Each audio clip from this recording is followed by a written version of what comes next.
Tinukoy na po ng mga pulis ang miyembro ng Hernandez Criminal Gang na sinasabi pong bumaril sa mga arresting officer sa Chaong, Quezon. Nabatid po na matagal na ring wanted sa batas ang nasabing suspect. Detalye ng ulat na yan mula kay Martin Banag.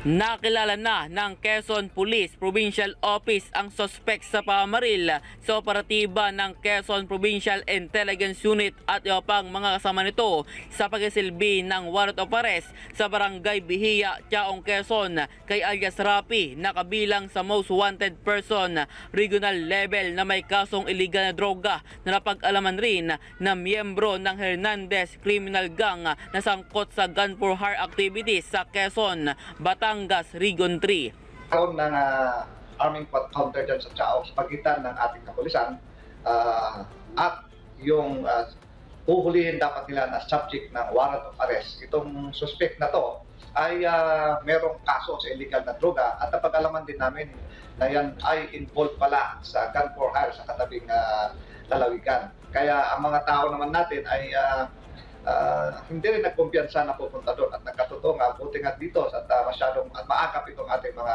kapulisan. Sinabi ni Provincial Director Police Colonel Lidon Munti na kasamahan umano ng nahuling si alias Rapi ang namaril sa police operation. Madali lang po makilala yon dahil kasamahan naman yan ng suspect. Hindi lang natin may lalahad yung pagkakakilanlan hanggat hindi natin nahuhuli yung suspect, yung kasamahan niya na namaril na naging dahilan ng armed encounter doon sa pagsisilbi ng search warrant sa Chao. Sa huli ay nagbigay ng mensahe ang opisyal sa ating mga kababayan at kapulisan sa kabila ng magkasunod na armed encounter na nangyari sa Lucena City at sa Chaong, Quezon. Kaya sa ating mga kababayan, makipagtulungan niyo po kami na mas magawang ligtas at mapayapang ating bayan. At sa ating mga kapulisan naman, ganun pa man na may mga nangyayaring kanyang klaseng army counter at nalalagay sa panganib ang inyong buhay. Kaya alam naman natin na kasama yan sa ating sinumpaang tungkulin. Martin Banaag para sa Mata ng Agila, matag, matapang, matapat.